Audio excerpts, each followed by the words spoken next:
Hello friends, this is Dr. Sachin Goswami and I welcome you on our YouTube classes Goswami Classes। दोस्तों आज मैं आपको PB Shelley की बहुत famous poem है ode to the west wind. Ode to the west wind की आज मैं आपको इस वीडियो में समरी बताऊंगा, फैक्ट्स बताऊंगा और कुछ रेफरेंसेस दूंगा और इससे नेक्स्ट वीडियो में जो इम्पोर्टेंट लाइंस होंगी ode to the west wind की वो भी हम डिस्कस करेंगे। तो आज जो हम स्टार्ट करने वाले हैं वो टू द वेस्ट विंड। सबसे पहले मैं आपको बता दूं दोस्तों, ये जो पोएम है ode to the west wind ये 1819 में 1819 में लिखी गई थी और 1820 यानी कि 1820 में पब्लिश हुई थी। याद रख लेना 1820 में ये पब्लिश हुई थी और जो शैली का म्यूज़िकल ड्रामा है प्रोमीथस अनबाउंड उसके साथ ये पब्लिश हुई थी 1820 में।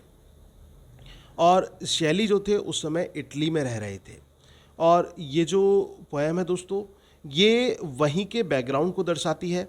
एक जंगल का बैकग्राउंड था राउंड दी अर्नो नियर फ्लोरेंस, ठीक है ना, कहाँ पर था? राउंड दी अर्नो नियर फ्लोरेंस, वहाँ पर ये एक बैकग्राउंड है और जो कि एक जंगल को रेफ़र किया गया है। उस जंगल में उन्होंने एक कंडीशन देखी, ऑटम का दिन था, तूफ़ानी दिन था और उस समय जो ये हवा चल रही थी वो तेज़ी से पत्तों को उड़ा कर ले जा रही थी।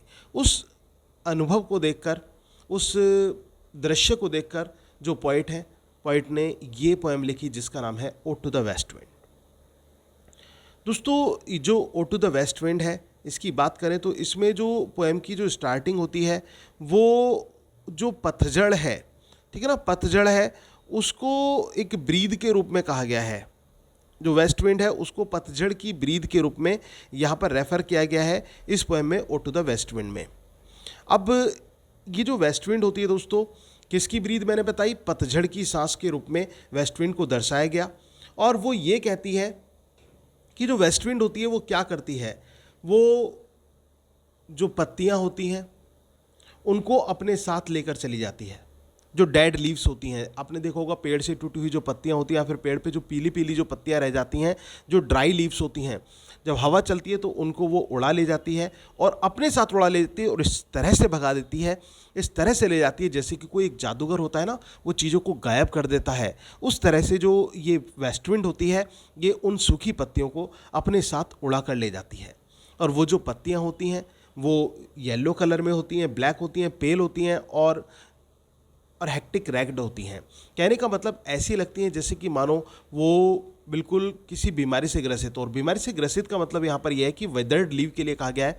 जो मुरझाई हुई पत्तियाँ होती हैं उनको जो ये है लेकर चली जाती है और अपने जो चैरियोट है, अपना जो रथ है उस पर सवार होकर उसको ले जाती है। मतलब रथ क्या, हवा को कहा गया है, वेस्ट विंड को कहा गया है और उसके ऊपर पत्तियां जाती हैं, ठीक है ना, पत्तियां उसके ऊपर बैठकर जाती हैं और लेकर कहाँ चली जाती है? वो आपने देखा होगा कि पत्तियां जो हैं, जो हवा क्या करती है उन पत्तियों को सकेर देती है और एक तरफ कोने में कहीं इकट्ठा कर देती है और वो ऐसा हो जाता है जैसे कि मानो कोई बिस्तर बन गया हो। और आपने देखा होगा कि कभी कभी जब इंसान थक जाता है तो जब कोई ऐसी पत्तियों का सा मतलब एक ढेर मिल जाता है तो वो उसके ऊपर आराम भी कर लेता है, जिसको हम विंटरी बेड के रूप में भी रेफर कर सकते हैं। तो दोस्तों इस तरह से वेस्ट विंड जो है वो पत्तियों को एक साथ इकट्ठा कर देती है। अब जब पत्ती इकट्ठी होती हैं तो पत्तियों के साथ साथ दोस्तों बीज भी वहाँ पर आते हैं, बीज भी होते हैं।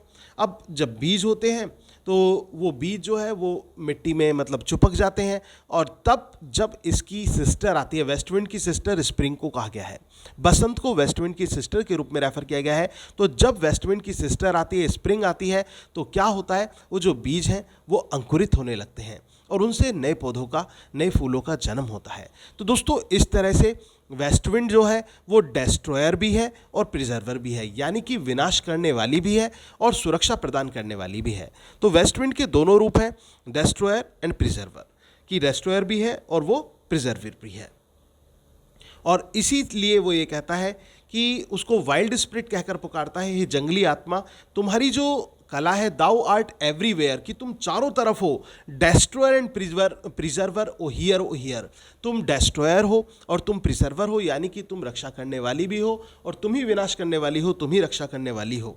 और इसके साथ साथ वो ये कहता है कि जब तुम चलती हो तो उस समय क्या होता है, जो आकाश में आकाश में पूरा का पूरा जो माहौल है वो इस तरह से हो जाता है, और जो बादल हैं वो इस प्रकार से प्रतीत होते हैं जैसे कि मानो वो एक हॉरिजन वाली कंडीशन में, एक छितरे मतलब बादलों से घिरे हुए लगते हैं। और उस समय वो बादल ऐसे लगते हैं तुम्हारी उपस्थिति में जैसे कि फायर्स मैनाट के हेयर हों। अब ये मैनेट कौन है दोस्तों?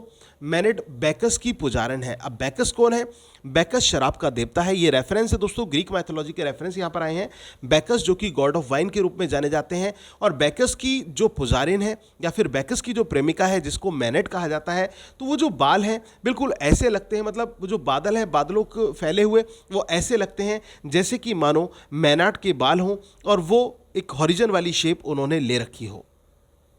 और वो ये कहता है कि तुम तो इतनी हो, मतलब इतनी ताकतवर हो कि जो महासागर होता है, महासागर को भी सोते सोते महासागर को भी तुम उसको उठा देती हो, और उसकी लहरों में भी एक तीव्रता देखने को मिलती है।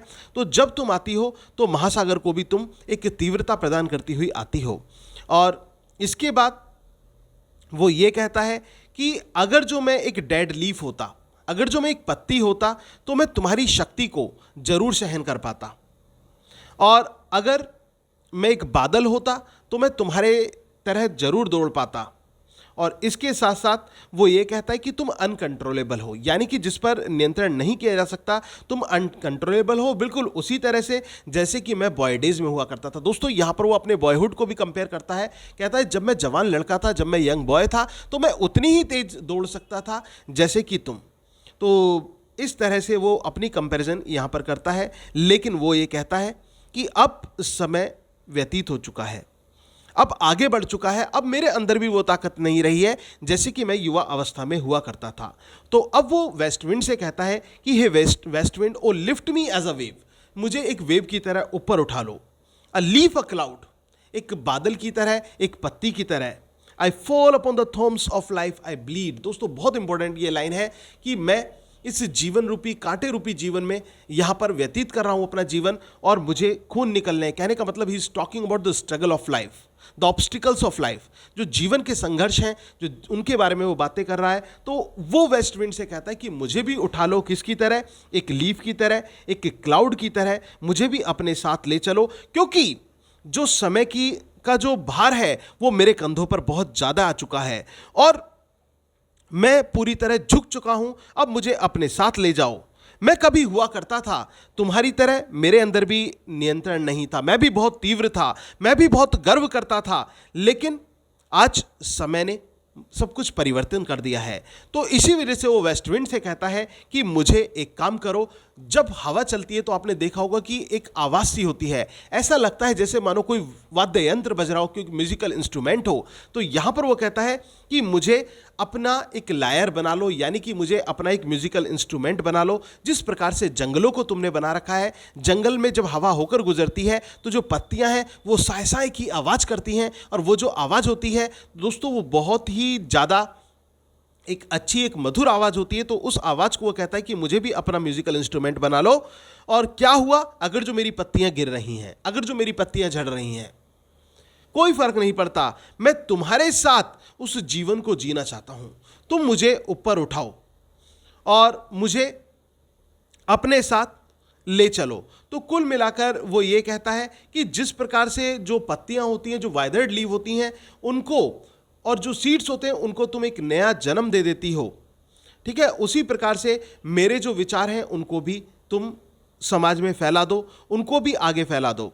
और किस तरह से, जैसे कि एक अंगीठी होती है, उसकी जो राख होती है वो चारों तरफ हवा से फैलती चली जाती है, उसी प्रकार से मेरे जो शब्द हैं, इन शब्दों को जो मानव जीवन है उसमें चारों तरफ फैला दो।